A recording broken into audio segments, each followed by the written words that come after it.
Dans l'épisode précédent de Cinémascope...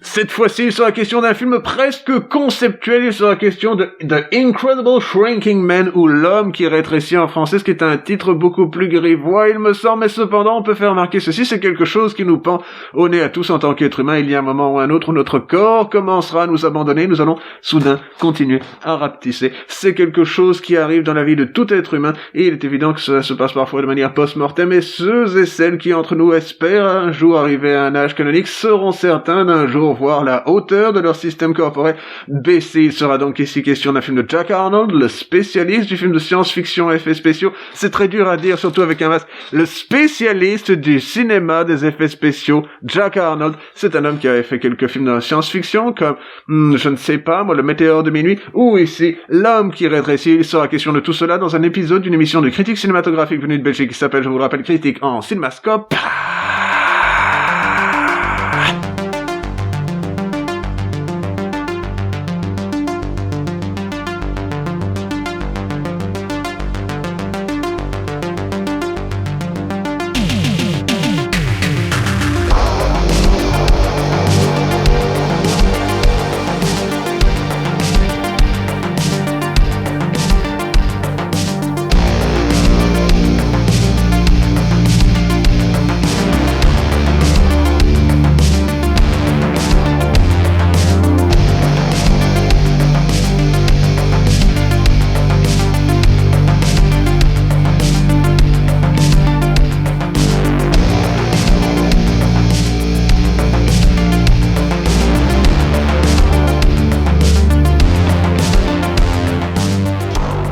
L'homme qui rétrécit, de quoi était-il question? Déjà, il ne faut pas confondre avec le fameux film des années 80 qui s'appelle Dick Tracy. Ça, c'est tout autre chose. C'est l'histoire d'un homme ici qui, petit à petit, va rétrécir. Petit à petit étant évidemment le terme opérationnel le plus adapté à parler d'un film comme celui-ci, dont l'histoire ne s'inscrit pas dans le domaine conventionnel, vous savez, de l'étude de mœurs, de ce qui se passe dans le quotidien, mais qui cependant a quelque chose à dire sur la condition humaine, parce que c'est bel et bien un film de science-fiction, et en plus c'est un film de science-fiction réalisé par Jack Arnold, le spécialiste des films de science-fiction à effets spéciaux des 50s.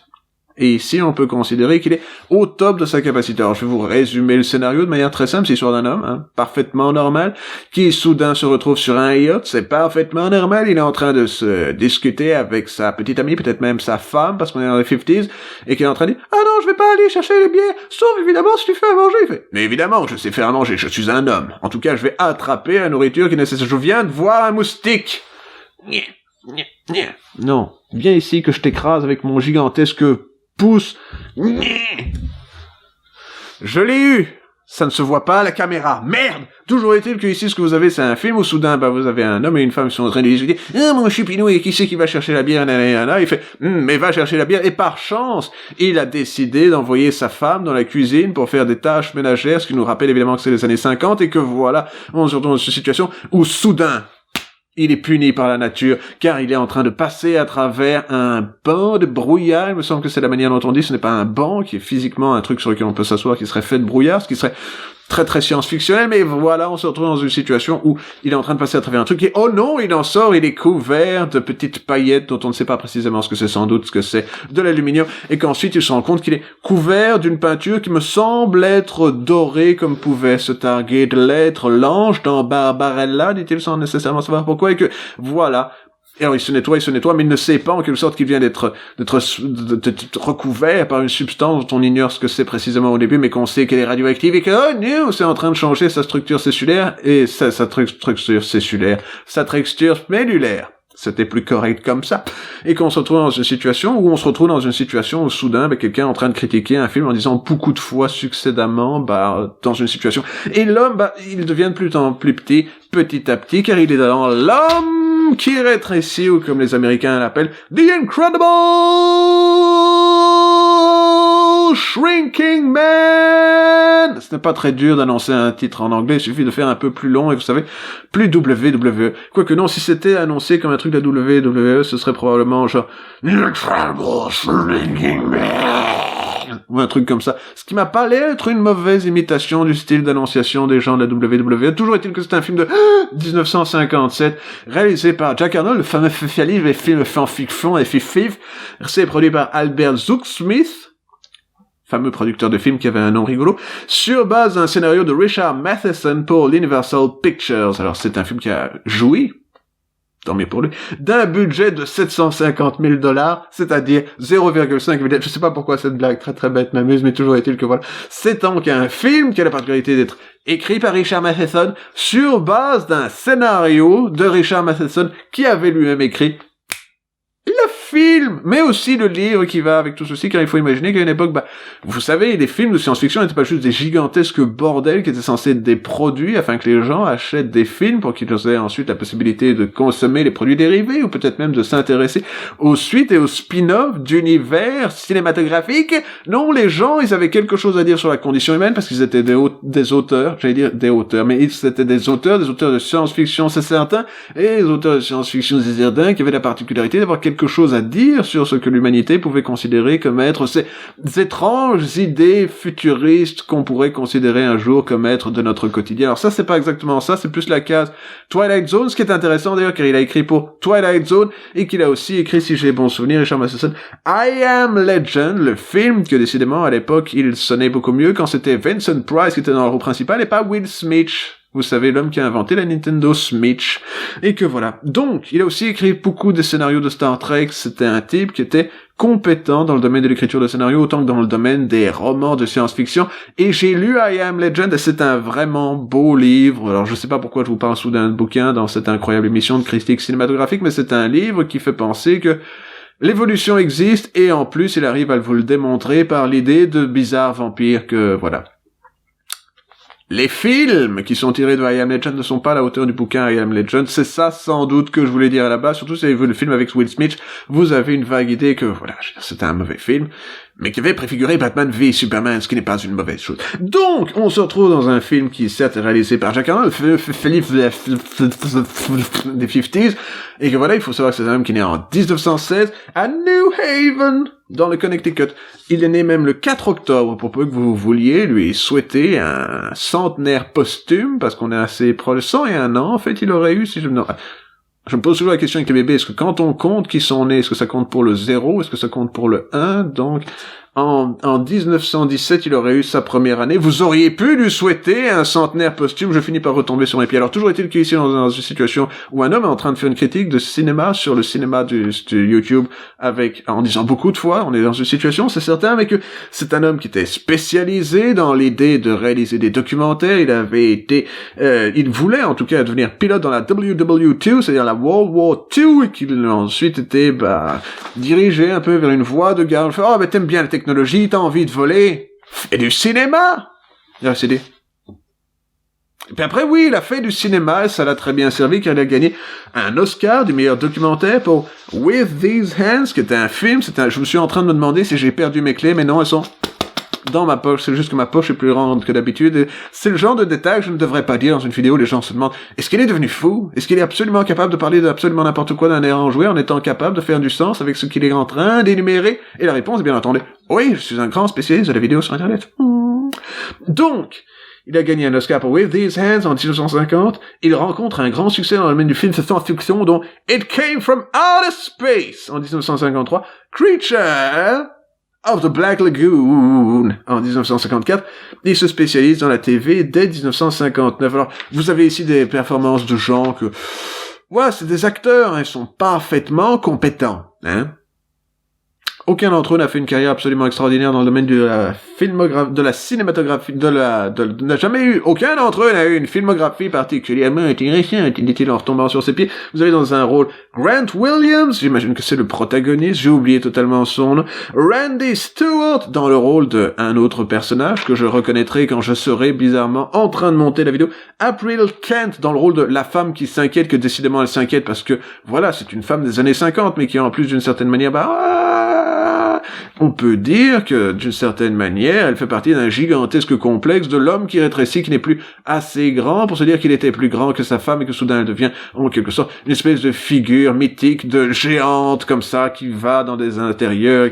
C'est un film qui parle avec beaucoup de thèmes profonds, mais qui les esquisse en quelque sorte en étant un film des années 50, car je vous rappelle, le Code Haze était encore et toujours d'actualité, on ne pouvait pas montrer ce qu'on voulait dans les films, et que cela les forçait, en quelque sorte, dans une certaine forme de bizarres symbolismes et des bizarres symbolismes, vous en trouverez des masques. Alors, imaginez que c'est un film, d'ailleurs, qui, de nos jours, peut sembler étrange. Vous avez un professeur qui ressemble étrangement à Frank Capra, qui vous dit ceci. Have you been exposed to any type of radioactivity in the past 6 months? Oh, no, of course not. I don't come in contact with anything like that. I work in an advertising... Scott, wait a minute. That day we were on the boat. Et un homme ou une femme de notre époque serait tenté de dire, oui, bien entendu, tous les jours, je suis en contact avec des matières radioactives, parce que vous avez vu ce qui se passe dans la nature. Et qui dit aussi, mais est-ce que vous avez été... Have you ever been accidentally exposed to any kind of germ spray? In particular, an insecticide, a great deal of insecticide. Insecticide? Exactly. Has there ever been a time when you were so exposed? Do you remember that day I came home and told you about the truck? Et l'autre réponse serait, oui, bien entendu, j'ai mangé des fruits ce matin, voyez-vous, donc j'ai probablement été en contact avec des pesticides, et que le type, petit à petit, il faut considérer ceci, c'est bel et bien là le terme opérationnel, je vous l'ai déjà dit, mais je le répète parce que je suis très content de cette espèce de petite arabesque à la con, c'est que, voilà, petit à petit, il devient plus petit. Donc ça nécessite qu'il y ait des décors, les décors seront de plus en plus gigantesques jusqu'à ce qu'ils finissent par vivre. Je vais vous révéler un des meilleurs moments du film, dans une maison de poupées, et alors, le travail des décorateurs, parce que la maison, que c'est une succession de décors, ressemble à une maison. Il y a même un moment où il a genre, ah non, je dois répondre au téléphone. Oui, est-ce que je suis au téléphone? Oui, je suis au téléphone. Je suis en train de mimer quelqu'un qui tient un gigantesque combiné, vous savez, de téléphone des années 50 avec la roue. Je ne sais pas comment ça s'appelle, mais le système avec la roue, et alors le nombre de compte le chiffre que ça fait à la fin. Bref. Et que voilà, donc les décors qui ressemblent à la maison ressemblent à une maison, même si ce sont des décors. Le décor qui ressemble à une maison de poupée ressemble à une maison de poupée avec une étrange simplification des formes qui fait qu'on a l'impression de se retrouver dans un espace plus grossier, de plus en plus petit. Et en fait, c'est ça qui se passe. Son univers devient de plus en plus grossier et mal défini. Et ce qui l'entoure est en quelque sorte de plus en plus terrifiant, car il devient de plus en plus petit, car je vous rappelle, ce n'est pas Dick Tracy, mais c'est l'homme qui est Ray Tracy. Donc on se retrouve dans un moment cinématographique particulier où soudain il est attaqué par un chat et un chat devient... J'ai toujours pensé que les chats étaient vicieux. Mais alors, quand vous faites la taille d'une souris, grosso modo, ils sont encore plus vicieux parce qu'ils disent « Ah oui, mais enfin, j'ai faim, peut-être qu'il va me nourrir d'une certaine manière, cette fois-ci je vais me repaître de son âme !» Cela ressemble à ceci.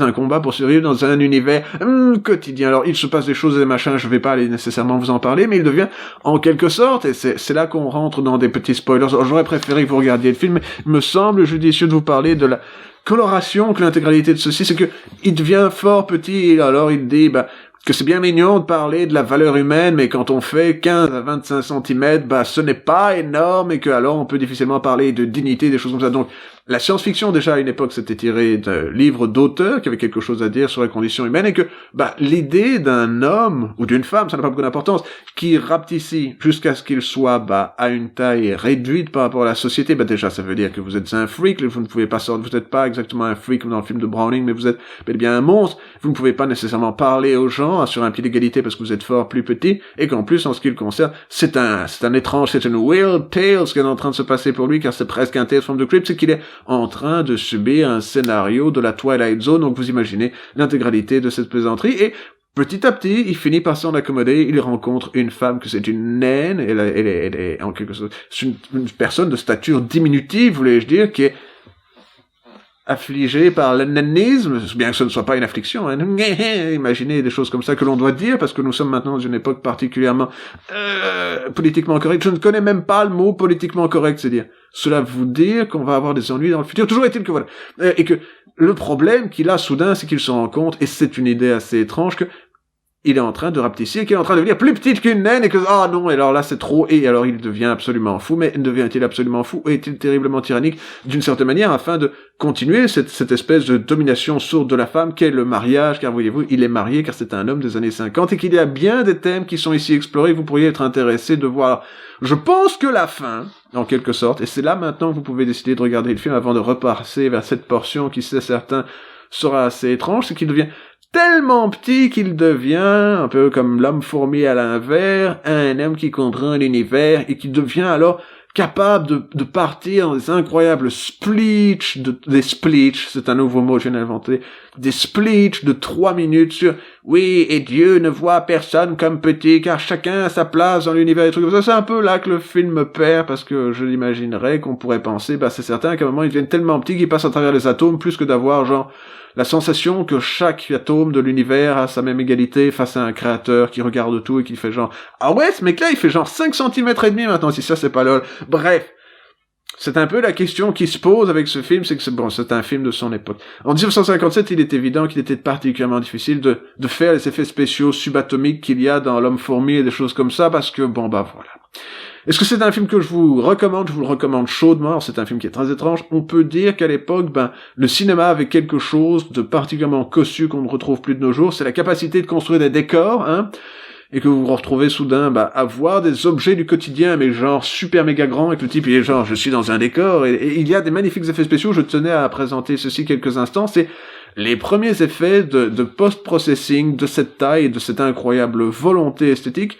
C'est qu'il y a des effets de ce que l'on pourrait considérer de nos jours du fond vert qui sont réalisés avec un bain dont j'ignore si c'est simplement un mec qui découpe le type et qui le colle image par image sur le film, ce qui serait plausible, ou si c'est simplement un de ces process où on mettait le type nimbé de lumière sur un fond noir et que certainement on arrivait par un processus chimique à enlever le fond noir et donc à faire ensuite une surimposition. Je pense que c'est ça, parce que c'est un peu trop clair pour être juste un mec qui se coupe le type avec les ciseaux puis après qu'il le colle sur le truc.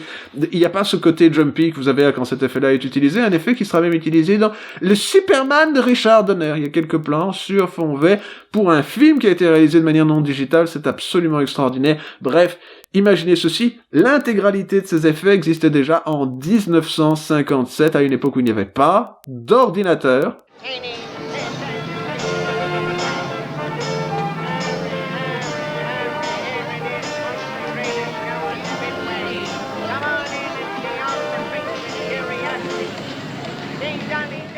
Enfin, il y en avait peut-être 2 ou 3, mais c'était dans les universités, ils étaient certainement pas capables de faire du post-processing visuel, c'est ça que je veux dire, et que c'est un film qui est intéressant, avec des acteurs qui le sont pas certainement, mais avec un scénario qui est intriguant, et on cherche une nouvelle. C'est un film écrit, après tout, par Richard Matheson, en quelque sorte.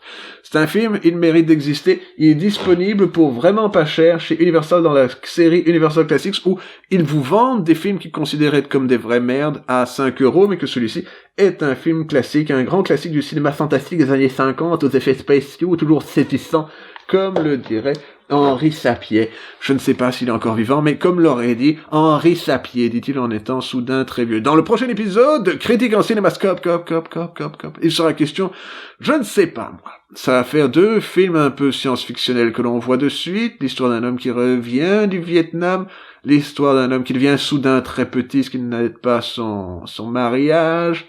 Je ne sais pas, il me faudrait une fable de meurtre ou un film d'Akira Kurosawa. Je ne sais pas lequel des deux j'aurais la force d'arriver à regarder, parce que ce sont certainement des films qui sont du domaine de, vous savez, besoin de plus d'énergie mentale pour regarder la chose, puis après comprendre l'intégralité de ce qui se passe.